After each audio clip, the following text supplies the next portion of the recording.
ಹಬ್ಬ ಬೆಳಕಿನ ಹಬ್ಬ. ಬೆಳಕಾಗಬೇಕಾಗಿದ್ದಂತಹ ದೀಪಾವಳಿ ಹಬ್ಬ ಕೆಲವರಿಗೆ ಕತ್ತಲಾಗ್ಬಿಟ್ಟಿದೆ. ಅನೇಕ ಜನ ಇವತ್ತು ಕಣ್ಣಿಗೆ ಹಾನಿಯನ್ನ ಮಾಡಿಕೊಂಡು ಮಿಂಟೋ ಆಸ್ಪತ್ರೆಯಲ್ಲಿ ಚಿಕಿತ್ಸೆಯನ್ನ ಪಡೆದುಕೊಳ್ತಾ ಇದ್ದಾರೆ. ದೊಡ್ಡಬಳ್ಳಾಪುರ ಮೂಲದ ಬಾಲಕಿಗೆ ಕಣ್ಣಿಗೆ ಗಂಭೀರವಾದಂತಹ ಗಾಯ ಆಗಿದ್ದು ಆಕೆ ಕೂಡ ಟ್ರೀಟ್ಮೆಂಟ್ ಅನ್ನ ಪಡೆದುಕೊಳ್ತಿದ್ದಾಳೆ. ಈ ರಿಪೋರ್ಟ್ ನೋಡಿ. ದೀಪಾವಳಿ ಹಬ್ಬದಲ್ಲಿ ಪಟಾಕಿ ಹೊಡೆಯುವಂತಹ ಸಂದರ್ಭದಲ್ಲಿ ಅತಿ ಹೆಚ್ಚು ಮಕ್ಕಳೇ ಗಾಯ ಮಾಡಿಕೊಂಡಿರುವಂತದ್ದು. ಸದ್ಯಕ್ಕೆ ನಾನೀಗ ಬೆಂಗಳೂರಿನ ಮಿಂಟೋ ಆಸ್ಪತ್ರೆಯಲ್ಲಿದ್ದೀನಿ. ಮಿಂಟೋ ಆಸ್ಪತ್ರೆಯಲ್ಲಿ ಚಿಕಿತ್ಸೆಗಾಗಿ ಪ್ರತ್ಯೇಕ ವಾರ್ಡ್ ನ ಸ್ಥಾಪನೆ ಮಾಡಲಾಗಿದೆ. ಕಳೆದ ಬಾರಿನೂ ಕೂಡ ದೀಪಾವಳಿ ಹಬ್ಬದ ಸಂದರ್ಭದಲ್ಲಿ ಪಟಾಕಿ ಹೊಡೆಯುವಂತಹ ಮಕ್ಕಳೇ ಅತಿ ಹೆಚ್ಚು ಗಾಯವನ್ನ ಮಾಡಿಕೊಂಡಿದ್ರು. ಕಳೆದ ಸತಿ 70 ಪ್ರಕರಣಗಳಲ್ಲಿ 38 ಮಕ್ಕಳೇ ಪಟಾಕಿಯಿಂದ ಗಾಯಗೊಂಡಿರುವಂತಹ ಮಾಹಿತಿ ಸಿಕ್ಕಿತ್ತು. ಈ ಬಾರಿನೂ ಕೂಡ ದಾಖಲಾಗಿರುವಂತಹವರ ಪೈಕಿ ಮಕ್ಕಳೇ ಅತಿ ಹೆಚ್ಚು ದಾಖಲಾಗಿರುವಂತಹ ಮಾಹಿತಿ ಕೂಡ ಸಿಗ್ತಾ ಇದೆ. ಇಲ್ಲಿ ತನಕ 9 ಮಕ್ಕಳು ಮಿಂಟೋ ಆಸ್ಪತ್ರೆಯಲ್ಲಿ ಚಿಕಿತ್ಸೆ ಪಡಿತಾ ಇರುವಂತದ್ದು ಗೊತ್ತಾಗ್ತಾ ಇದೆ. ನಗರದಲ್ಲಿ 200ಕ್ಕೂ ಹೆಚ್ಚು ಪ್ರಕರಣಗಳು ಕೂಡ ದಾಖಲಾಗಿರುವಂತದ್ದು. ಅಂದ್ರೆ ಪ್ರಮುಖವಾಗಿ ಪಟಾಕಿ ಹೊಡೆಯುವಂತಹ ಸಂದರ್ಭದಲ್ಲಿ ಜಾಗ್ರತೆಯನ್ನ ವಹಿಸಿರುವಂತಹ ಹಿನ್ನೆಲೆಯಲ್ಲಿ ಈ ರೀತಿಯ ಅವಘಡಗಳು ಕೂಡ ಆಗ್ತಾ ಇದೆ. ಮಕ್ಕಳಿಗೆ ಪಟಾಕಿಯನ್ನ ಹೊಡೆಯುವಂತಹ ಸಂದರ್ಭದಲ್ಲಿ ಪೋಷಕರು ಜಾಗ್ರತೆಯನ್ನ ವಹಿಸಬೇಕು. ಖಾಲಿ ಜಾಗದಲ್ಲಿ ಪಟಾಕಿ ಹೊಡೆಯೋದಕ್ಕೆ ಅವರಿಗೆ ಬಿಡಬೇಕು. ಜೊತೆಗೆ ಒಂದು ಬಕೆಟ್ನಲ್ಲಿ ನೀರಿಡುವಂತದ್ದು, ಮರಳನ್ನ ಇಡುವಂತದ್ದು, ಕಾಟನ್ ಬಟ್ಟೆಯನ್ನ ಧರಿಸುವಂತದ್ದು, ಮತ್ತೆ ಬಿಜಿಲಿ ಪಟಾಕಿ ಅಥವಾ ರಾಕೆಟ್ ಪಟಾಕಿಗಳಿಂದ ಸಾಕಷ್ಟು ಸಮಸ್ಯೆಗಳಾಗ್ತಾ ಇದೆ. ಹೀಗಾಗಿ ಅದರ ಬಗ್ಗೆ ಕೂಡ ಜಾಗ್ರತೆಯನ್ನ ವಹಿಸಬೇಕು ಅಂತ ಕೂಡ ಹೇಳಲಾಗ್ತಾ ಇದೆ. ಆಗ್ಲೇ ಹೇಳಿರೋ ಹಾಗೆ ಪ್ರತ್ಯೇಕ ವಾರ್ಡ್ ವ್ಯವಸ್ಥೆ ಕೂಡ ಇರುವಂತದ್ದು. ಮಹಿಳೆಯರಿಗಿರ್ಬೋದು, ಪುರುಷರಿಗಿರ್ಬೋದು, ಮಕ್ಕಳಿಗೆ ಅಂತ ಹೇಳಿ ಪ್ರತ್ಯೇಕವಾದಂತಹ ವಾರ್ಡ್ ನ ಕೂಡ ಸ್ಥಾಪನೆ ಮಾಡಲಾಗಿದೆ. ಅಂದ್ರೆ ಪ್ರಮುಖವಾಗಿ ವರ್ಷದಿಂದ ವರ್ಷಕ್ಕೆ ಮಕ್ಕಳೇ ಹೆಚ್ಚು ಒಳಪಡ್ತಾ ಇರುವಂತದ್ದು ಗಾಯಕ್ಕೆ, ಪಟಾಕಿ ಅವಘಡಗಳಿಗೆ ಅಂತ ಹೇಳಿ. ಮತ್ತೊಂದು ಕಡೆ ವೈದ್ಯರು ಕೂಡ ಎಚ್ಚರಿಕೆಯಿಂದ ಪಟಾಕಿಯನ್ನ ಹೊಡಿಸಬೇಕು. ಪೋಷಕರ ಸಮ್ಮುಖದಲ್ಲಿ ಮಕ್ಕಳು ಪಟಾಕಿಯನ್ನ ಹೊಡಿಬೇಕಾಗುತ್ತೆ. ಹಠ ಮಾಡಿದ್ರು ಅಂತ ಹೇಳಿ ಪಟಾಕಿಯನ್ನ ಕೊಡುವಂತದ್ದು, ಆ ರೀತಿಯಾಗಿ ಆಗಬಾರದು ಅಂತ ಹೇಳಿ ಕೂಡ ಅವರು ಮಾಹಿತಿಯನ್ನ ಕೊಡ್ತಾ ಇದ್ದಾರೆ. ಮತ್ತೊಂದು ಕಡೆ ದೀಪಾವಳಿ ಹಬ್ಬಕ್ಕೆ ಅಂತ ಹೇಳಿ ಮಿಂಟೋ ಆಸ್ಪತ್ರೆಯಲ್ಲಿ 24/7 ಚಿಕಿತ್ಸೆಯ ವ್ಯವಸ್ಥೆಯನ್ನ ಕೂಡ ಮಾಡಲಾಗಿದೆ. ಹೆಲ್ಪ್ಲೈನ್ ನಂಬರ್ ಅನ್ನ ಕೂಡ ಕೊಡಲಾಗಿದೆ. ಇನ್ನು ಪ್ರಮುಖವಾಗಿ ಈ ರಾಕೆಟ್ ಮತ್ತೆ ಬಿಜಿಲಿ ಪಟಾಕಿಯಿಂದನೇ ಈ ರೀತಿ ಕಣ್ಣಿಗೆ ಗಾಯ ಆಗುವಂತಹ ಪ್ರಕರಣಗಳು ಕೂಡ ಹೆಚ್ಚಾಗ್ತಾ ಇದೆ ಅಂತ ಹೇಳಿ ವೈದ್ಯರು ಹೇಳ್ತಾ ಇದ್ದಾರೆ. ಕೇವಲ ಪಟಾಕಿ ಹೊಡೆಯುವಂತವರು ಮಾತ್ರ ಅಲ್ಲ, ಬೈ ಸ್ಟ್ಯಾಂಡರ್ಸ್ ಅಂದ್ರೆ ದಾರಿಯಲ್ಲಿ ಹೋಗುವಂತವರು, ನಿಂತು ನೋಡುವಂತವರು ಕಣ್ಣಿಗೂ ಕೂಡ ಪಟಾಕಿ ಸಿಡಿದು ಗಾಯಗಳ ಆಗ್ತಾ ಇದೆ ಅನ್ನೋ ಒಂದು ಮಾಹಿತಿ ಕೂಡ ಸಿಗ್ತಾ ಇದೆ. ಒಟ್ನಲ್ಲಿ ಪ್ರತಿ ವರ್ಷದಂತೆ ಈ ವರ್ಷನೂ ಕೂಡ ಪಟಾಕಿಯ ಅವಘಡಕ್ಕೆ ಮಕ್ಕಳೇ ಅತಿ ಹೆಚ್ಚು ಗಾಯಗೊಂಡಿದ್ದಾರೆ ಅನ್ನೋದು ಗೊತ್ತಾಗ್ತಾ ಇದೆ. ಕ್ಯಾಮರಾ ಪರ್ಸನ್ ಮಂಜುನಾಥ್ ಪಾವಗಡ ಜೊತೆ ದೀಪ್ತಿ ತೋಳ್ಪಟ್ಟಿ. ದೀಪಾವಳಿ ಹಬ್ಬ ಬೆಳಕಿನ ಹಬ್ಬ. ಬೆಳಕಾಗಬೇಕಾಗಿದ್ದಂತಹ ದೀಪಾವಳಿ ಹಬ್ಬ ಕೆಲವರಿಗೆ ಕತ್ತಲಾಗ್ಬಿಟ್ಟಿದೆ. ಅನೇಕ ಜನ ಇವತ್ತು ಕಣ್ಣಿಗೆ ಹಾನಿಯನ್ನ ಮಾಡಿಕೊಂಡು ಮಿಂಟೋ ಆಸ್ಪತ್ರೆಯಲ್ಲಿ ಚಿಕಿತ್ಸೆಯನ್ನ ಪಡೆದುಕೊಳ್ತಾ ಇದ್ದಾರೆ. ದೊಡ್ಡಬಳ್ಳಾಪುರ ಮೂಲದ ಬಾಲಕಿಗೆ ಕಣ್ಣಿಗೆ ಗಂಭೀರವಾದಂತಹ ಗಾಯ ಆಗಿದ್ದು ಆಕೆ ಕೂಡ ಟ್ರೀಟ್ಮೆಂಟ್ ಅನ್ನ ಪಡೆದುಕೊಳ್ತಿದ್ದಾಳೆ. ಈ ರಿಪೋರ್ಟ್ ನೋಡಿ. ದೀಪಾವಳಿ ಹಬ್ಬದಲ್ಲಿ ಪಟಾಕಿ ಹೊಡೆಯುವಂತಹ ಸಂದರ್ಭದಲ್ಲಿ ಅತಿ ಹೆಚ್ಚು ಮಕ್ಕಳೇ ಗಾಯ ಮಾಡಿಕೊಂಡಿರುವಂತದ್ದು. ಸದ್ಯಕ್ಕೆ ನಾನೀಗ ಬೆಂಗಳೂರಿನ ಮಿಂಟೋ ಆಸ್ಪತ್ರೆಯಲ್ಲಿದ್ದೀನಿ. ಮಿಂಟೋ ಆಸ್ಪತ್ರೆಯಲ್ಲಿ ಚಿಕಿತ್ಸೆಗಾಗಿ ಪ್ರತ್ಯೇಕ ವಾರ್ಡ್ ನ ಸ್ಥಾಪನೆ ಮಾಡಲಾಗಿದೆ. ಕಳೆದ ಬಾರಿನೂ ಕೂಡ ದೀಪಾವಳಿ ಹಬ್ಬದ ಸಂದರ್ಭದಲ್ಲಿ ಪಟಾಕಿ ಹೊಡೆಯುವಂತಹ ಮಕ್ಕಳೇ ಅತಿ ಹೆಚ್ಚು ಗಾಯವನ್ನ ಮಾಡಿಕೊಂಡಿದ್ರು. ಕಳೆದ ಸತಿ 70 ಪ್ರಕರಣಗಳಲ್ಲಿ 38 ಮಕ್ಕಳೇ ಪಟಾಕಿಯಿಂದ ಗಾಯಗೊಂಡಿರುವಂತಹ ಮಾಹಿತಿ ಸಿಕ್ಕಿತ್ತು. ಈ ಬಾರಿನೂ ಕೂಡ ದಾಖಲಾಗಿರುವಂತಹವರ ಪೈಕಿ ಮಕ್ಕಳೇ ಅತಿ ಹೆಚ್ಚು ದಾಖಲಾಗಿರುವಂತಹ ಮಾಹಿತಿ ಕೂಡ ಸಿಗ್ತಾ ಇದೆ. ಇಲ್ಲಿ ತನಕ 9 ಮಕ್ಕಳು ಮಿಂಟೋ ಆಸ್ಪತ್ರೆಯಲ್ಲಿ ಚಿಕಿತ್ಸೆ ಪಡಿತಾ ಇರುವಂತದ್ದು ಗೊತ್ತಾಗ್ತಾ ಇದೆ. ನಗರದಲ್ಲಿ 200ಕ್ಕೂ ಹೆಚ್ಚು ಪ್ರಕರಣಗಳು ಕೂಡ ದಾಖಲಾಗಿರುವಂತದ್ದು. ಅಂದ್ರೆ ಪ್ರಮುಖವಾಗಿ ಪಟಾಕಿ ಹೊಡೆಯುವಂತಹ ಸಂದರ್ಭದಲ್ಲಿ ಜಾಗ್ರತೆಯನ್ನ ವಹಿಸಿರುವಂತಹ ಹಿನ್ನೆಲೆಯಲ್ಲಿ ಈ ರೀತಿಯ ಅವಘಡಗಳು ಕೂಡ ಆಗ್ತಾ ಇದೆ.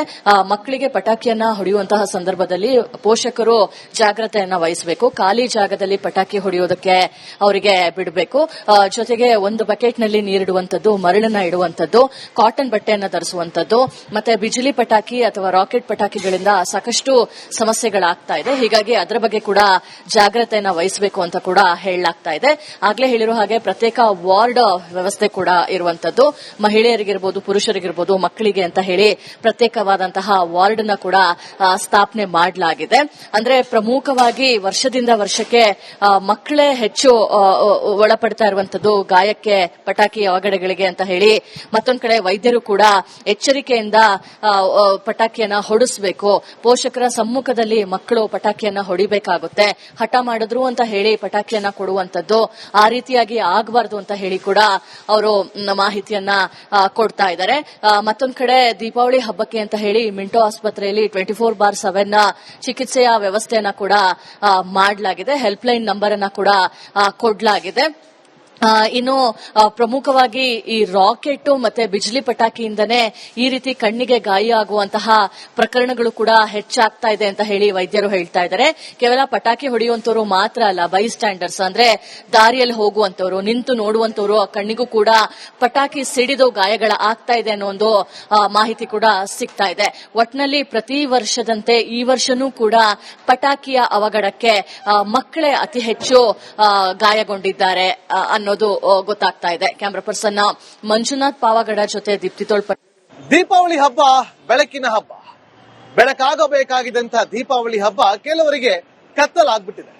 ಅನೇಕ ಜನ ಇವತ್ತು ಕಣ್ಣಿಗೆ ಹಾನಿಯನ್ನ ಮಾಡಿಕೊಂಡು ಮಿಂಟೋ ಆಸ್ಪತ್ರೆಯಲ್ಲಿ ಚಿಕಿತ್ಸೆಯನ್ನ ಪಡೆದುಕೊಳ್ತಾ ಇದ್ದಾರೆ. ದೊಡ್ಡಬಳ್ಳಾಪುರ ಮೂಲದ ಬಾಲಕಿಗೆ ಕಣ್ಣಿಗೆ ಗಂಭೀರವಾದಂತಹ ಗಾಯ ಆಗಿದ್ದು ಆಕೆ ಕೂಡ ಟ್ರೀಟ್ಮೆಂಟ್ ಅನ್ನ ಪಡೆದುಕೊಳ್ತಿದ್ದಾಳೆ. ಈ ರಿಪೋರ್ಟ್ ನೋಡಿ. ದೀಪಾವಳಿ ಹಬ್ಬದಲ್ಲಿ ಪಟಾಕಿ ಹೊಡೆಯುವಂತಹ ಸಂದರ್ಭದಲ್ಲಿ ಅತಿ ಹೆಚ್ಚು ಮಕ್ಕಳೇ ಗಾಯ ಮಾಡಿಕೊಂಡಿರುವಂತದ್ದು. ಸದ್ಯಕ್ಕೆ ನಾನೀಗ ಬೆಂಗಳೂರಿನ ಮಿಂಟೋ ಆಸ್ಪತ್ರೆಯಲ್ಲಿದ್ದೀನಿ. ಮಿಂಟೋ ಆಸ್ಪತ್ರೆಯಲ್ಲಿ ಚಿಕಿತ್ಸೆಗಾಗಿ ಪ್ರತ್ಯೇಕ ವಾರ್ಡ್ ನ ಸ್ಥಾಪನೆ ಮಾಡಲಾಗಿದೆ.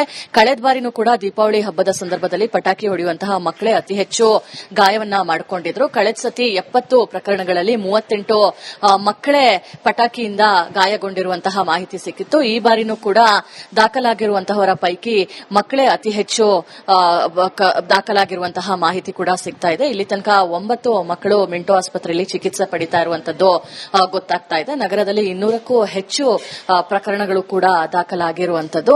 ಅಂದ್ರೆ ಪ್ರಮುಖವಾಗಿ ಪಟಾಕಿ ಹೊಡೆಯುವಂತಹ ಸಂದರ್ಭದಲ್ಲಿ ಜಾಗ್ರತೆಯನ್ನ ವಹಿಸಿರುವಂತಹ ಹಿನ್ನೆಲೆಯಲ್ಲಿ ಈ ರೀತಿಯ ಅವಘಡಗಳು ಕೂಡ ಆಗ್ತಾ ಇದೆ. ಮಕ್ಕಳಿಗೆ ಪಟಾಕಿಯನ್ನ ಹೊಡೆಯುವಂತಹ ಸಂದರ್ಭದಲ್ಲಿ ಪೋಷಕರು ಜಾಗ್ರತೆಯನ್ನ ವಹಿಸಬೇಕು. ಖಾಲಿ ಜಾಗದಲ್ಲಿ ಪಟಾಕಿ ಹೊಡೆಯೋದಕ್ಕೆ ಅವರಿಗೆ ಬಿಡಬೇಕು. ಜೊತೆಗೆ ಒಂದು ಬಕೆಟ್ನಲ್ಲಿ ನೀರಿಡುವಂತದ್ದು, ಮರಳನ್ನ ಇಡುವಂತದ್ದು, ಕಾಟನ್ ಬಟ್ಟೆಯನ್ನ ಧರಿಸುವಂತದ್ದು, ಮತ್ತೆ ಬಿಜಿಲಿ ಪಟಾಕಿ ಅಥವಾ ರಾಕೆಟ್ ಪಟಾಕಿಗಳಿಂದ ಸಾಕಷ್ಟು ಸಮಸ್ಯೆಗಳಾಗ್ತಾ ಇದೆ. ಹೀಗಾಗಿ ಅದರ ಬಗ್ಗೆ ಕೂಡ ಜಾಗ್ರತೆಯನ್ನ ವಹಿಸಬೇಕು ಅಂತ ಕೂಡ ಹೇಳಲಾಗ್ತಾ ಇದೆ. ಆಗ್ಲೇ ಹೇಳಿರೋ ಹಾಗೆ ಪ್ರತ್ಯೇಕ ವಾರ್ಡ್ ವ್ಯವಸ್ಥೆ ಕೂಡ ಇರುವಂತದ್ದು. ಮಹಿಳೆಯರಿಗಿರ್ಬೋದು, ಪುರುಷರಿಗಿರ್ಬೋದು, ಮಕ್ಕಳಿಗೆ ಅಂತ ಹೇಳಿ ಪ್ರತ್ಯೇಕವಾದಂತಹ ವಾರ್ಡ್ ನ ಕೂಡ ಸ್ಥಾಪನೆ ಮಾಡಲಾಗಿದೆ. ಅಂದ್ರೆ ಪ್ರಮುಖವಾಗಿ ವರ್ಷದಿಂದ ವರ್ಷಕ್ಕೆ ಮಕ್ಕಳೇ ಹೆಚ್ಚು ಒಳಪಡ್ತಾ ಇರುವಂತದ್ದು ಗಾಯಕ್ಕೆ, ಪಟಾಕಿ ಅವಘಡಗಳಿಗೆ ಅಂತ ಹೇಳಿ ಮತ್ತೊಂದ್ ಕಡೆ ವೈದ್ಯರು ಕೂಡ ಎಚ್ಚರಿಕೆಯಿಂದ ಪಟಾಕಿಯನ್ನ ಹೊಡಿಸಬೇಕು. ಪೋಷಕರ ಸಮ್ಮುಖದಲ್ಲಿ ಮಕ್ಕಳು ಪಟಾಕಿಯನ್ನ ಹೊಡಿಬೇಕಾಗುತ್ತೆ. ಹಠ ಮಾಡಿದ್ರು ಅಂತ ಹೇಳಿ ಪಟಾಕಿಯನ್ನ ಕೊಡುವಂತದ್ದು ಆ ರೀತಿಯಾಗಿ ಆಗಬಾರ್ದು ಅಂತ ಹೇಳಿ ಕೂಡ ಅವರು ಮಾಹಿತಿಯನ್ನ ಕೊಡ್ತಾ ಇದ್ದಾರೆ. ಮತ್ತೊಂದ್ ಕಡೆ ದೀಪಾವಳಿ ಹಬ್ಬಕ್ಕೆ ಅಂತ ಹೇಳಿ ಮಿಂಟೋ ಆಸ್ಪತ್ರೆಯಲ್ಲಿ 24/7 ಚಿಕಿತ್ಸೆಯ ವ್ಯವಸ್ಥೆಯನ್ನ ಕೂಡ ಮಾಡಲಾಗಿದೆ. ಹೆಲ್ಪ್ಲೈನ್ ನಂಬರ್ ಅನ್ನ ಕೂಡ ಕೊಡಲಾಗಿದೆ. ಇನ್ನು ಪ್ರಮುಖವಾಗಿ ಈ ರಾಕೆಟ್ ಮತ್ತೆ ಬಿಜ್ಲಿ ಪಟಾಕಿಯಿಂದನೇ ಈ ರೀತಿ ಕಣ್ಣಿಗೆ ಗಾಯ ಆಗುವಂತಹ ಪ್ರಕರಣಗಳು ಕೂಡ ಹೆಚ್ಚಾಗ್ತಾ ಇದೆ ಅಂತ ಹೇಳಿ ವೈದ್ಯರು ಹೇಳ್ತಾ ಇದ್ದಾರೆ. ಕೇವಲ ಪಟಾಕಿ ಹೊಡೆಯುವಂತವರು ಮಾತ್ರ ಅಲ್ಲ, ಬೈ ಸ್ಟ್ಯಾಂಡರ್ಸ್ ಅಂದ್ರೆ ದಾರಿಯಲ್ಲಿ ಹೋಗುವಂತವರು, ನಿಂತು ನೋಡುವಂತವರು ಕಣ್ಣಿಗೂ ಕೂಡ ಪಟಾಕಿ ಸಿಡಿದು ಗಾಯಗಳ ಆಗ್ತಾ ಇದೆ ಅನ್ನೋ ಒಂದು ಮಾಹಿತಿ ಕೂಡ ಸಿಗ್ತಾ ಇದೆ. ಒಟ್ನಲ್ಲಿ ಪ್ರತಿ ವರ್ಷದಂತೆ ಈ ವರ್ಷನೂ ಕೂಡ ಪಟಾಕಿಯ ಅವಘಡಕ್ಕೆ ಮಕ್ಕಳೇ ಅತಿ ಹೆಚ್ಚು ಗಾಯಗೊಂಡಿದ್ದಾರೆ ಅನ್ನೋದು ಗೊತ್ತಾಗ್ತಾ ಇದೆ. ಕ್ಯಾಮರಾ ಪರ್ಸನ್ ಮಂಜುನಾಥ್ ಪಾವಗಡ ಜೊತೆ ದೀಪ್ತಿ ತೋಳ್ಪಟ್ಟಿ.